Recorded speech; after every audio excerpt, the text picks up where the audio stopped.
Hello again from the Greenbrier. You know, I can't remember a time when the Saints put such an emphasis on improving that offensive line, but Sean Payton and Mickey Loomis certainly did that this offseason, focusing in on one player, center Max Unger.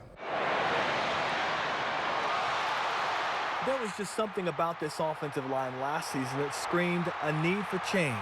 Drew Brees' numbers weren't much different than in years past. He was sacked less but threw more interceptions than the year before, and his touchdown numbers about the same as 2013. But something was off, and everyone could see it.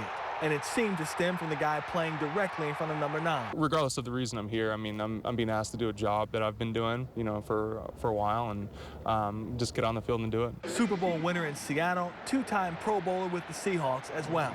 Max Unger was a priority for the Saints during the offseason. And now that he's here, his influence is being seen already. I think he's got real good leadership skills. I think he's gotten himself acclimated very quickly to what we're doing offensively. I think he's detailed in what he does, and so, you know, I'm excited to see him progress here. You'd be shocked how, I mean, the football's, you know, pretty similar. I mean, they're not asking me to do anything different here than I've, you know, for, you know, I mean, and so in a sense it's familiar, you know, but at the same time, you know, it's a different practice structure. I mean, I'm, you know, across the country, and it's cool though, man. I mean, it's awesome so far. I think Max is great. Max has got a lot of experience.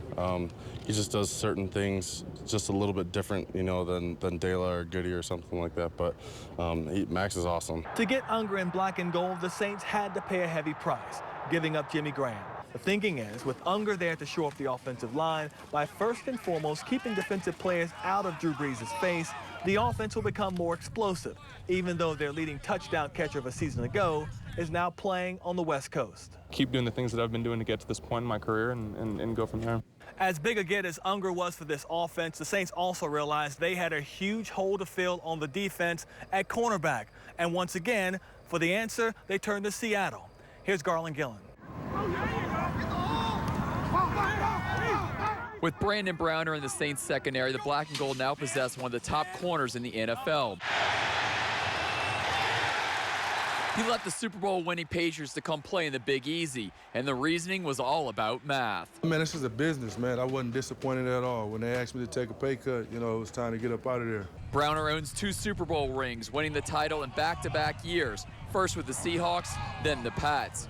Looking at number 39's imposing stature, it's understandable why he's a shutdown DB. You don't see too many 6'4" corners, but you know, here again, here's another guy that he's an extremely hard worker. He competes on every single play, and you know, when you're that way, you know, you got a chance to have success. But yeah, I mean, you don't see too many guys with that type of length and that type of size.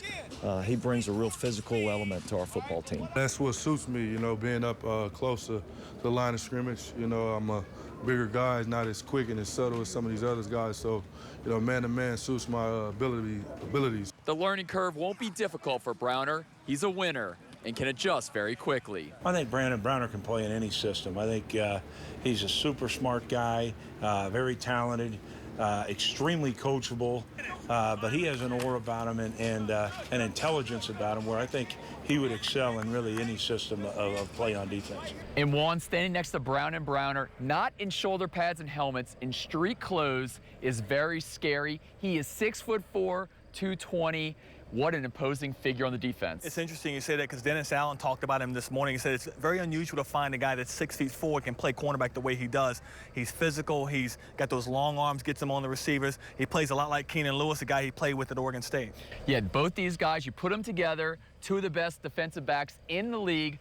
No longer Corey White, Patrick Robinson, thank goodness we don't have to talk about them anymore. Now you got some solid guys playing at the cornerback position. And you have no excuse, especially on the edge, for having a chance to rush the quarterback this year for the Saints. You know, we have so much more coming up on the Saints tomorrow right here on Fox 8. We hope that you'll join us. You know, Sean Payton has been talking all week long about how his players have kind of stepped up the pace here. All these periods have been a lot shorter. They've kind of come into training camp playing well, looking well, being physical, and the pads went on today, so they'll continue to work things out again tomorrow here at the Greenbrier. For Garland Gillen, I'm Juan Kincaid at the Greenbrier. We'll see you later.